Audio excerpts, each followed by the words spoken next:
In this video, I'm going to show you how to use a eyepiece to iPhone adapter using my iPhone 14 Pro with this. So you basically just use this part of it to drop your eyepiece into and kind of just get it up near the top as close as you can to like the eye cup part. It does depend on the eyepiece. This one has fairly deep lens inside of there, so the lens is kind of inset in there. Other ones have had the lens way up high. You just have to make this adjustment a little different. So I just happen to know on this eyepiece I need to be up pretty close to the top of the eye cup. Get it centered on there nicely and get it nice and snug. And then I take my phone, have it in photo mode, slide it into the adapter, and I try to get it set so that the volume button is just at the top of the side clamp. So when I clamp that down, it won't be pushing on the button, but it'll hold it in place. So see, I've got that down button. There's a tiny little gap there between the edge of that. And then what you want to do is adjust this so that you get the circle of the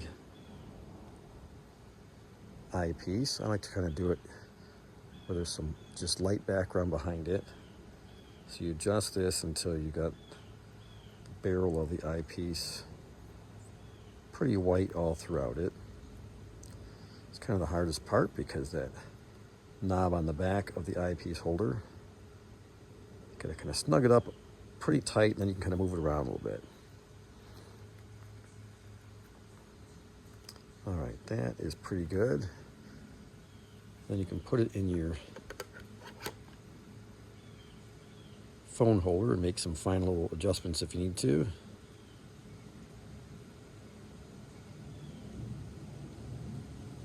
Yeah, it looks pretty good. So I have this focused on some trees over in the distance. You can always hold on the picture to get it to autofocus, kind of hold your finger down and then bring the brightness down. And then the nice thing is if you get in the right spot, you can even hit the 2x button for the other lens, and you can see it zoomed right in there, and you get rid of some of that barrel effect on the outside. So it's on 1x, you have kind of that round barrel effect looking down in the eyepiece. When you go to 2x, it fills the screen more, and you can even bring it out a little more if you wanted to. You can see it's there. Usually you can't use the 3x lens. Well, this time it does. Kind of depends where you have it set up. Sometimes you can use all 3 lenses above the eyepiece or not. So that's 3x, 2x, 1x. If you go to video mode, it usually is a larger mode anyway with the video. So you go to 2x and it very well fills up the frame. So you can take some really good video of like planets and then stack that video. I hope that helped you figure out how to use your adapter for your iPhone to your eyepiece.